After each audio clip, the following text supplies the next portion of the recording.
Hi guys, it's Sam from Creatively Sam's, and I went shopping at Walmart. That's where I usually get my cleaning supplies. I know everybody else is into the Mrs. Meyer's stuff. I really like these brands. So if you want to see what I use, stay tuned. It's coming up next. And the first thing I got was their paper towels. I really love these. They don't leave a lot of lint behind. I like the split sheets so that if you don't need very many, you can just take off one.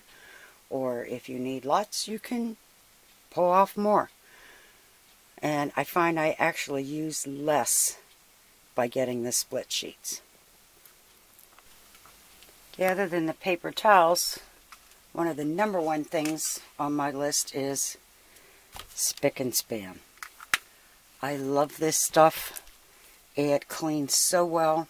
I do the entire bathroom with it and the kitchen most of the time.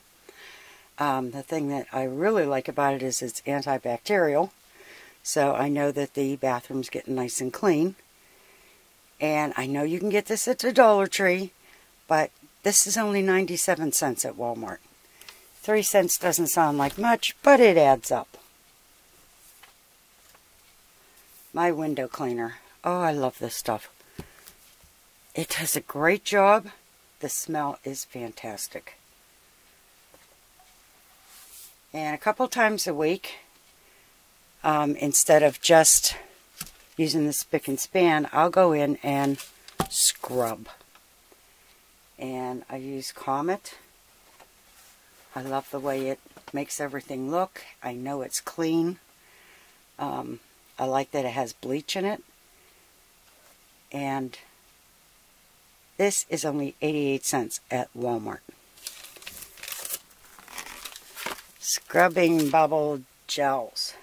I love these things. I usually change them once a week. And it has a nice scent.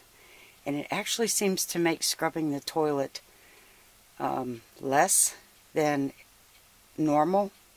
I don't know if it cleans as it flushes or what, but I really like this stuff. And it saves me time. And anything that's going to save me time when it comes to housework, I'm going to go for. And the old tried and true Pine Sol. I love this smell. You can always tell when I've been cleaning because the entire house ends up smelling like lemon. And I love the smell of lemon in the kitchen. And I use all of this, well, most of it, in the kitchen. So that's my little haul for today. And if you like what you saw, give it a thumbs up, subscribe, and happy creating, everyone.